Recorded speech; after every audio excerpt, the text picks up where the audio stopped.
بسم الله الرحمن الرحيم. كتاب أنزلناه إليك مبارك ليدبروا آياته وليتذكر أولو الألباب. صدق الله العظيم.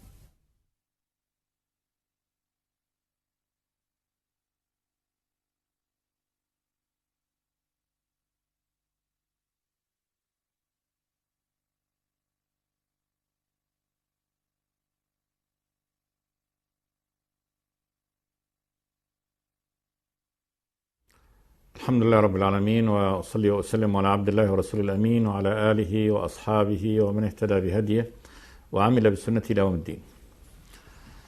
وبعد، فيقول الله تبارك وتعالى: إن تجتنبوا كبائر ما تنهون عنه نكفر عنكم سيئاتكم وندخلكم مدخلا كريما. ولا تتمنوا ما فضل الله به بعضكم على بعض، للرجال نصيب مما اكتسبوا وللنساء نصيب مما اكتسبن واسألوا الله من فضله إن الله كان بكل شيء عليما.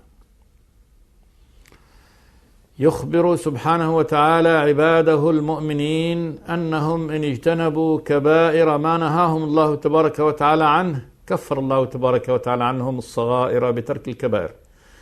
إن هذه جملة شرطية، إن تجتنبوا الاجتناب الترك والبعد، يعني تجعلوه في جنبكم، معنى أن تبتعدوا عنه كبائر ما تنهون عنه. فما نهانا الله تبارك وتعالى عنه منه أمور كبيرة، ذنوب عظيمة غليظة، ومنه سيئات صغيرة. والكبائر لا شك أعلاها قتل النفس التي حرم الله تبارك وتعالى. يعني في أعمال ذنوب، وفيه كذلك أعمال من ترك الطاعة. الكبيرة إما أن تكون بترك طاعة من الطاعات الواجبة، وإما أن تكون بفعل معصية من المعاصي. هذا كله يدخل في باب الكبائر، وقد ذكر النبي صلى الله عليه وسلم بعضها في قوله: اجتنبوا السبع الموبقات.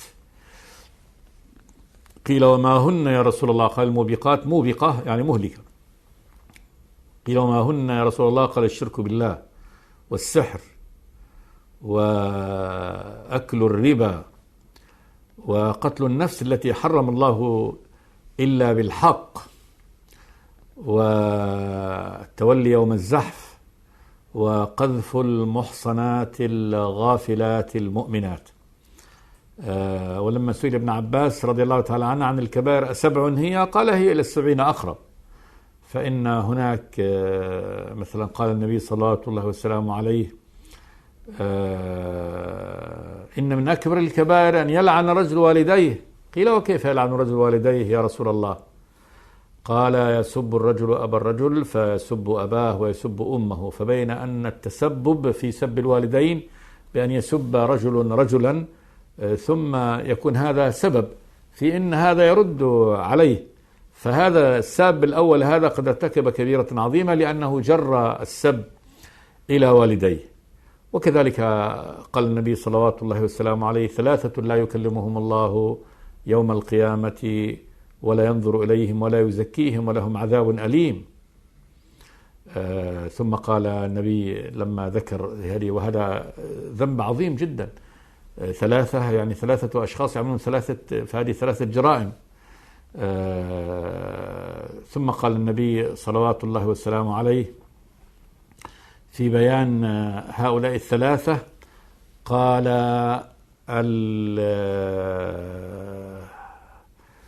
الذي ينفق سلعته بالحلف الكاذب، والمنان والمسبل إزاره. قال: المنان. قال أبو ذر لما سمع هذا قال: من هم يا رسول الله؟ قال: المنان والمسبل إزاره والمنفق سلعته بالحلف الكاذب.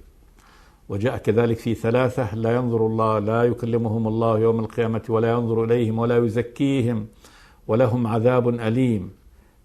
قال النبي صلوات الله وسلامه عليه: عائل مستكبر وملك كذاب. قال: العائل المستكبر، عائل يعني ذو عيال، ومستكبر وملك كذاب. وذلك أن هذا لا داعية عنده يعني إلى الكذب. وجاء أيضا حديث عبد الله بن مسعود رضي الله تعالى عنه قال: قلت يا رسول الله أي الذنب أعظم؟ قال: أن تجعل لله ندا وهو خلقك.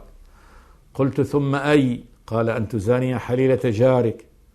قلت: ثم أي؟ قال: أن تقتل ولدك مخافة أن يطعم معك. أي الذنب أعظم؟ قال: الشرك بالله. فهذه الشرك بالله وقتل الولد وأن تزاني حليلة جارك. وفي الحديث السابق قال النبي: عائل مستكبر وأشيمط زان وملك كذاب. فالعائل المستكبر كل هؤلاء الثلاثة فعلوا معاصي مع قلة الدواعي إليها. فالفقير لا داعية عنده للكبر، فإذا تكبر ارتكب ذنبا أعظم، والكبر في ذاته حرام. والأشيمط الذي الشمط هو ظهور الشيب في الرأس أو في اللحية، إذا كان هذا لا داعية عنده إلى الزنا لكبره، فإذا كان يجتهد ويزني فهذا يعني يتعاظم ذنبه. وملك كذاب، لا داعي عند الملك أن يكذب لأنه ملك، فإن كذب فهذا يعني من الخسة ودناءة النفس فيعذب. كذلك ذنوب الخسة، يعني هذه الذنوب كلها اللي هي العشرة هذه ذنوب الخسة. فالمنفق سلعته بالحلف، حلف الكاذب، والمنان، والمسبل إزاره. وقال النبي صلى الله عليه وسلم: من كان رجل كان على فضل مال في الفلاح يمنع منها ابن السبيل، وهو على فضل مال لكن يمنع ابن السبيل الذي قد يكون منعه سببا في هلاكه أو في وصوله إلى يعني مقترب الهلاك. والذي عاقد بيع أميرا فأعطاه صفقة يده ولا يبايعه إلا لدنيا، إن أعطاه منها رضي وإن لم يعطيه منها لم يرضى. شاهد أن الكبائر كثيرة، فكل ذنب توعد الله تبارك وتعالى فاعله أو توعد النبي فاعله، طبعا بوعد الله عز وجل بعذاب أو بأن الله لا ينظر إليه لا يزكيه عليه اللعن، فهذه كلها كبائر الإثم، فهذه كلها تدخل في معنى كبائر الإثم. فالله يقول: إن تجتنبوا كبائر ما تنهون عنه، يعني تركتم الذنوب العظيمة الكبيرة الغليظة التي نهاكم الله تبارك وتعالى عنها ونهاكم عنها النبي صلوات الله وسلامه عليه. تنهون جاء بالبناء لما لم يسمى فاعله، والذي له النهي هو الله ورسوله، لأن التشريع لله تبارك وتعالى، والرسول إنما يشرع ويقول من عند الله تبارك وتعالى لا من عند نفسه. قال جل وعلا: نكفر عنكم سيئاتكم، يعني أن ترك الكبائر هذا موجب عند الله تبارك وتعالى بأن يتجاوز عن الصغائر سبحانه وتعالى، هذا من رحمته. فهذا من أبواب كفارة الذنوب، من أبواب الكفارات، والكفارات كثيرة. الموالاة بين الطاعات كما قال النبي صلوات الله وسلامه عليه: الجمعة إلى الجمعة، الصلاة إلى الصلاة، والجمعة إلى الجمعة، ورمضان إلى رمضان، كفارة لما بينهما ما اجتنبت الكبائر. وكذلك فعل الطاعات العظيمة كما قال النبي: الإسلام يجب ما قبله، والهجرة تجب ما قبلها، والحج يجب ما قبله. فهذه طاعات عظيمة تجتث الذنوب. وهنا من هذه ترك الكبائر، الإنسان إذا اتقى الله تبارك وتعالى وترك الكبائر كافأه الله تبارك وتعالى وجزاه بأن يكفر عنه يعني صغائر الإثم. إن تجتنبوا كبائر ما تنهون عنه نكفر عنكم سيئاتكم وندخلكم مدخلا كريما، وندخلكم مدخلا كريما في الجنة. هذا وعد من الله تبارك وتعالى أن يدخل الله تبارك وتعالى العبد المدخل الكريم. سميت الجنة مدخل كريم لأنه نفيس، لا أنفس من هذا ولا أعظم يعني في الرحمة من أن يدخل الله تبارك وتعالى عبده إلى جنته ودار رضوانه سبحانه وتعالى.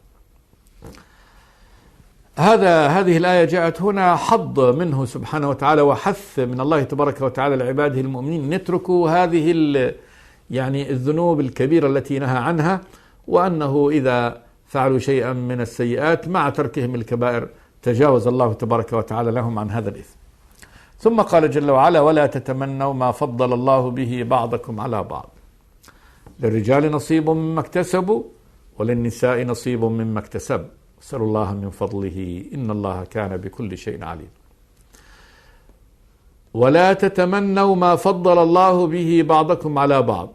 التمني هو الرغبة والأمل في حصول مفقود مو موجود الآن، وإنما يتمنى أن يكون حاصلا له. ما فضل الله به بعضكم على بعض هذا خطاب يعني الرجال والنساء، وكذلك يشمل أيضا يعني الأغنياء والفقراء. فالله تبارك وتعالى قد فضل يعني بعض خلقه على بعض، فضلهم في الخلقة كما فضل الرجال على النساء، كما الله تبارك وتعالى جعل يعني الرجل في خلق أكمل من خلق المرأة، سواء من القوة البدنية، القوة العقلية، القوة النفسية. ولذلك في العقود التي بين الرجال والنساء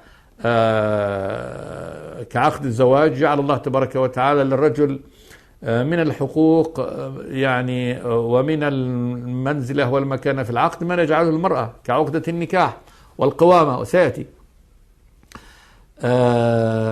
كذلك من التكاليف الشرعية، فإن الله تبارك وتعالى كلف الرجال بالقتال والجهاد وبأن يكون هو الكاسب وهو المنفق. فهذه أمور يعني جاءت في الخلق وتبعها كذلك يعني أحكام تشريعية.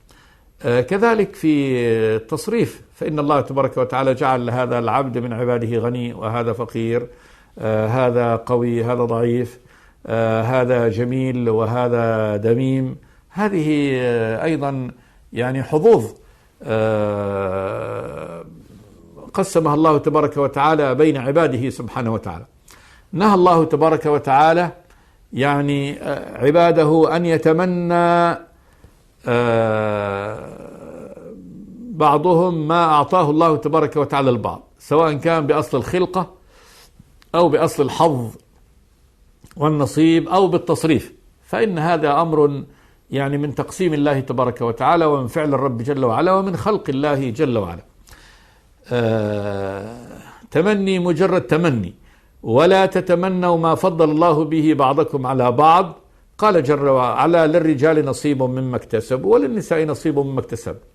فمن حيث الخلقة خلق الله رجال ونساء، فإن الله تبارك وتعالى جعل للرجل تشريع وجعل له بناء على هذا التشريع نصيب من كسبه بيده.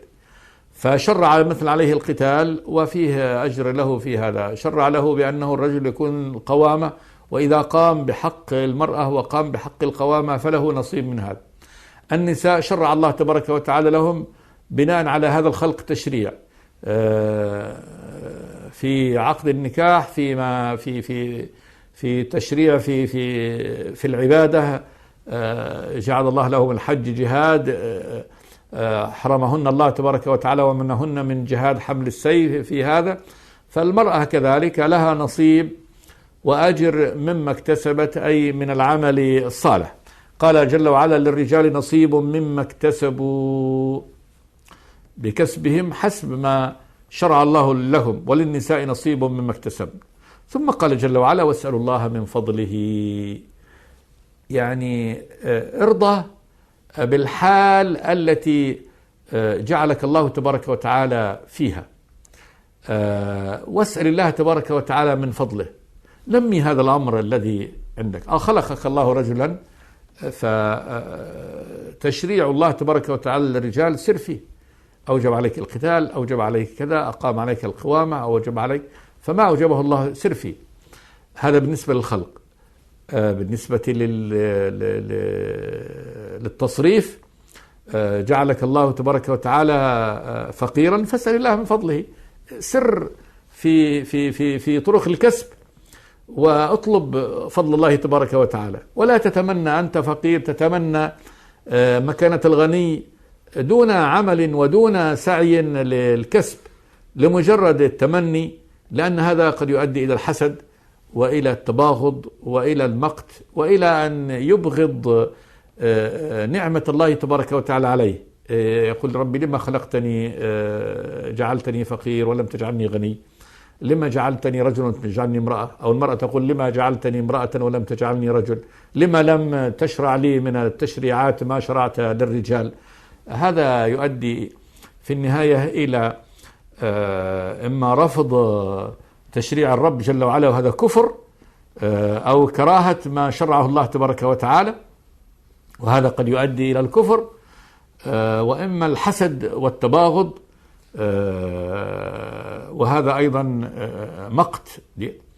وإنما الصحيح أن يرضى العبد بما قسمه الله تبارك وتعالى له، وأن يسعى سائلا الله تبارك وتعالى من فضله، سواء من فضل الله تبارك وتعالى يعني بالثواب الدنيوي أو بثوابه في الثواب الأخروي. واسألوا الله من فضله إن الله كان بكل شيء عليما. آية عظيمة يوجه الله تبارك وتعالى فيها عباده أنه خلق عباده سبحانه وتعالى متفاضلين، كما قال جل وعلا والله فضل بعضكم على بعض في الرزق. هذا أمر ديت، فهذا ديت قال نحن قسمنا بينهم معيشتهم ورفعنا بعضهم فوق بعض درجات ليتخذ بعضهم بعضا سخريا. فالله خلق عباده سبحانه وتعالى متفاضلين ذكر وأنثى، جعلهم كذلك متفاضلين في غنى وفقر، مرض وصحة،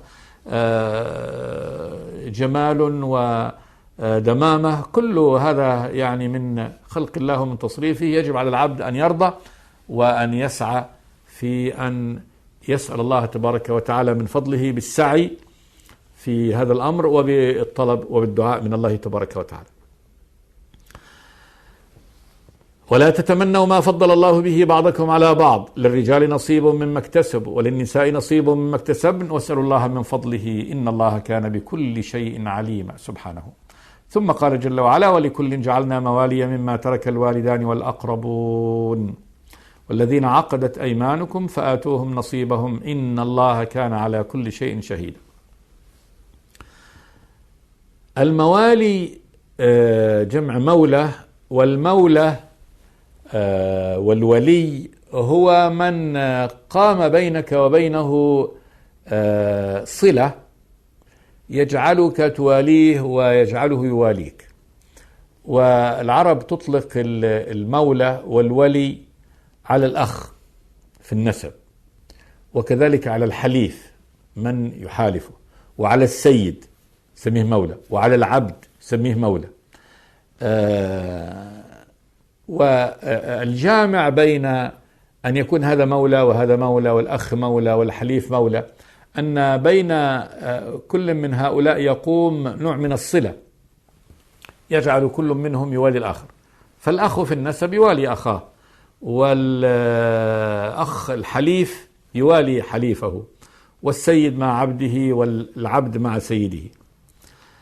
فالله تبارك وتعالى يقول ولكل جعلنا موالي مما ترك الوالدان والأقربون، اللي هي الولاية بالنسب، ما يتركه الوالدان والأقربون. فهذه الولاية بالوالدين والأقربون هذا يوالي الناس بعضهم بعضا بسبب القرابة وبسبب الأخوة. بسبب الأخوة تركه الوالدان من أخوة يعني الأخوة الأشقاء، الأخوة لأم، والأقربون كالأعمام والأخوال دي. والذين عقدت أيمانكم، والذين عقدت أيمانكم اللي هي الولاية بالعقد، تعطيه بالعقد ليكون حليفك أنت تحالفه ويحالفك. قال جل وعلا فآتوهم نصيبهم، يعني من الموالاة والنصرة والمحبة. يجب على كل من قامت بينهم هذه الموالاة أن يوالي بعضهم بعضا طبعا بالحق وبما تعاقدوا عليه. قال جل وعلا إن الله كان على كل شيء شهيدا، إن الله مشاهد لكل شيء سبحانه وتعالى. فما عاهدته وعقدته أيها المؤمن فيجب أن تلتزم به. فهذا جواز التحالف والتآخي والموالاة بهذا السبب، وكذلك الموالاة بالسبب النسب والقرابة. يجب للمؤمن أن يقوم بحقوق هذه الموالاة، ولكل جعلنا مواليا مما ترك الوالدان والأقربون والذين عقدت أيمانكم، أي في عقد الولاء، فآتوهم نصيبهم إن الله كان على كل شيء شهيدا. ثم قال جل وعلا: الرجال قوامون على النساء بما فضل الله بعضهم على بعض وبما أنفقوا من أموالهم، فالصالحات قانتات حافظات للغيب بما حفظ الله، واللاتي تخافون نشوزهن فعظوهن واهجروهن في المضاجع واضربوهن، فإن أطعنكم فلا تبغوا عليهن سبيلا إن الله كان عليا كبيرا. الرجال قوامون على النساء.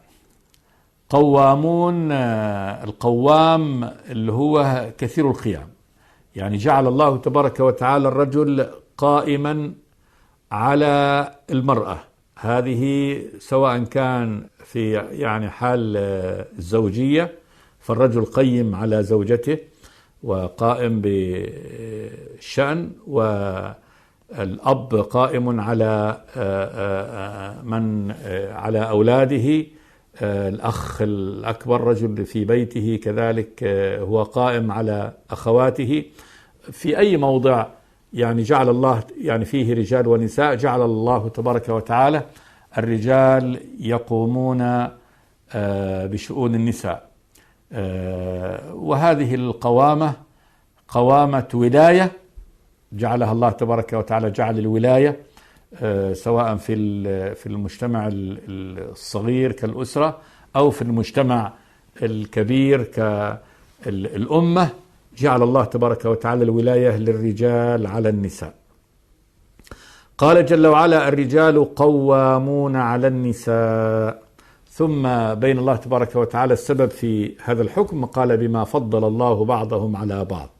بما فضل الله تبارك وتعالى بعضهم على بعض من القوى العقلية، من القوى البدنية، من القوى النفسية، فإن الرجل هو الأقدر على أن يكون السيد والقوام في كل هذه المجتمعات، المجتمع الصغير، مجتمع الأسرة، أو المجتمع الكبير الولاية العام. ثم قال جل وعلا: وبما أنفقوا من أموالهم، يعني في مجتمع هي النواة اللي هو في الزوج، وذلك أن الله تبارك وتعالى فرض على الرجل أنه هو الذي يعطي المهر، وهو الذي ينفق على البيت وينفق على الزوجة طعاما، كسوة، مسكنا، كل نفقات الزوجة إنما هو واجب على يعني زوجها. قال: وبما أنفقوا من أموالهم، فلأنه كذلك ينفق من ماله هو الذي يكون له القوام. ثم قال جل وعلا: فالصالحات قانتات. الصالحات من النساء جمع صالحة، والصالحة التي هي يعني تعمل الصلاح، وهي صفة كذلك، صفة نفس وصفة فعل. قال جل وعلا: قانتات. القنوت هنا بمعنى الطاعة، يعني مطيعات، وكذلك متوفرة على الزوج، يعني ليست زائغة النظر وزائغة الفكر، مشتتة عند زوجها وعند آخرين، وإنما هي قانتة بمعنى أنها مطيعة ومتوفرة على يعني هذا الزوج. حافظات للغيب، تحفظ الغيب. الغيب هنا اللي هو الغيب الإضافي، وهو ما يكون في شؤون بيتها وشؤون زوجها ممن هذه الأمور التي هي غائبة على الناس لا يدري عنها يعني الآخرون. فشأن زوجها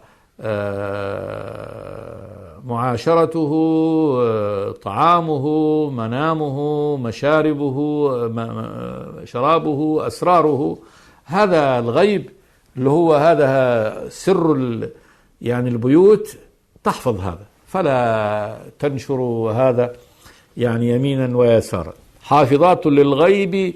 وقال جل وعلا: بما حفظ الله، يعني هذا الأمر لا شك أنه بتوفيق الله ورعايته سبحانه وتعالى، فمن وفقها الله تبارك وتعالى إلى هذا الأمر كان هذا يعني منه، يعني من فعلت هذا كان بتوفيق الله تبارك وتعالى. قال جل وعلا بما حفظ الله. ثم قال جل وعلا واللاتي تخافون نشوزهن. النشز هو المرتفع من الأرض، فنقول نشز من الأرض يعني مرتفع، ومعنى نشوزهن يعني ارتفاعهن على أمر الزوج وعلى خدمته. التي تخافون نشوزهن، والخوف هنا يعني علم، وقوع، فعظوهن، واهجروهن في المضاجع واضربوهن. هذا طرق المعالجة للمرأة التي تنشز، ومعنى تتعالى عن أمر زوجها، أو إما تخافون بالوقوع وإما تخافون بظهور بوادر هذا الأمر، والظن أن يعني هذا التصرف سيكون فيه تمادي وفيه ارتفاع من المرأة عن يعني طاعة زوجها وعن خروجها من سيطرته وقوامته. بدأ الله تبارك وتعالى بين العلاج فذكر 3 درجات. قال فعظوهن، والوعظ كلام مباشر فيه تذكير، فيه نهي عن يعني عن هذا النشز وعن إساءة الخلق، فيه حض، فيه ترغيب، ففيه ترغيب وترهيب، هذا كله معنى الوعظ. فعظوهن. أمر آخر قال جل وعلا واهجروهن في المضاجع، ترك فراش الزوجة، وهذا أمر طبعا الوعظ نوع من لفت النظر والتذكير، وهذا أول الأمر. ثم الهجر في المواضع، وهذا يعني كذلك عقوبة فيها شيء من الشدة على المرأة. ثم قال جل وعلا واضربوهن، هذا الأعلى. والضرب يعني بينه النبي أنه ضرب غير مبرح، ضرب يعني لا يقطع جلدا ولا يكسر عظما، وإنما ضرب تأديب، يعني ضرب للتأديب ولإرجاع يعني هذه المرأة إلى جادة الحق. ثم قال جل وعلا فإن أطعنكم، يعني عند بذل وفعل أي وسيلة من هذه الوسائل ليس المطلوب كلها، وإنما يعني بالطاعة، لو بإشارة أشير المرأة أو وعظت المرأة ورجعت إلى جادة الحق. قال جل وعلا فلا تبغوا عليهن سبيلا. البغي الظلم والعدوان، يعني لا تظلموهن بأي سبيل، أي سبيل آخر من بأي نوع آخر من العقوبة، شدة، هجر، تضييق، أي شيء من سبل العقوبة لا تظلمها بأي سبيل آخر، ما دام أنها قد أطاعت وعادت إلى يعني المعاشرة الحسنة والخلق الجميل الذي يجب وينبغي أن تكون عليه الزوجة. قال جل وعلا إن الله كان عليا كبيرا. إن الله كان عليا سبحانه وتعالى، وصف نفسه بأنه العلي الأعلى سبحانه وتعالى، العلي على خلقه سبحانه وتعالى، كبير عظيم. وفي هذا يعني وعيد وكذلك تهديد من الرب العلي الكبير سبحانه وتعالى، يعني احذر أن يعاقبك الله تبارك وتعالى إن يعني ظلمت أو أسأت، وأسأت التصرف في هذا الذي أعطاكه الله تبارك وتعالى من أن تكون قواما على المرأة. ثم قال جل وعلا وإن خفتم شقاق بينهما فابعثوا حكما من أهله وحكما من أهلها إن يريد إصلاحا يوفق الله بينهما إن الله كان عليما خبيرا. وإن خفتم، هذا الخطاب يعني للأمة، للمؤمنين، لمن حول الرجل والمرأة، هذا الذي نشأ بينهما الخلاف. إن خفتم شقاق بينهما، بين الرجل والمرأة، والشقاق من الشق، أن يكون كل منهم في شق، تباعد والخلاف الذي يؤدي إلى أن يعني قد يؤدي إلى الفرقة بينهما. قال جل وعلا فابعثوا حكما من أهله وحكما من أهلها. ابعثوا بمعنى يعني اختاروا وكلفوا وأرسلوا حكما من أهله من أهل الزوج، وحكما من أهلها من أهل الزوجة. ووصف الله تبارك وتعالى لهذين بأنهما حكمين إذا ما يصدران عنه يكون حكم وليس مجرد يعني إشارة وإرشاد. واختاره الله تبارك وتعالى من الأهل لأنهم سيطلعوا على أسرار الرجل والمرأة، الزوج والزوجة، وسيدلي كل بسبب الشقاق.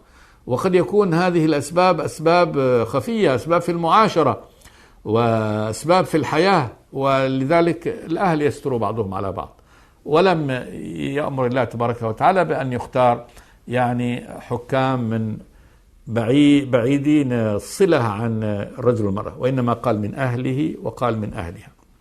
قال جل وعلا: إن يريد إصلاحا يوفق الله بينهما. إن يريد إصلاحا يعني الحكمين، وذلك بأن سعوا إليه بالكلام الطيب، بالموعظة، بمعرفة أسباب يعني الخلاف على الحقيقة، بحل أسباب هذا الخلاف. فإن أراد هذا وسعوا إليه يوفق الله بينهما، يجعل الله تبارك وتعالى هذا طريق للتوفيق بالسعي الجميل لمحاولة الإصلاح.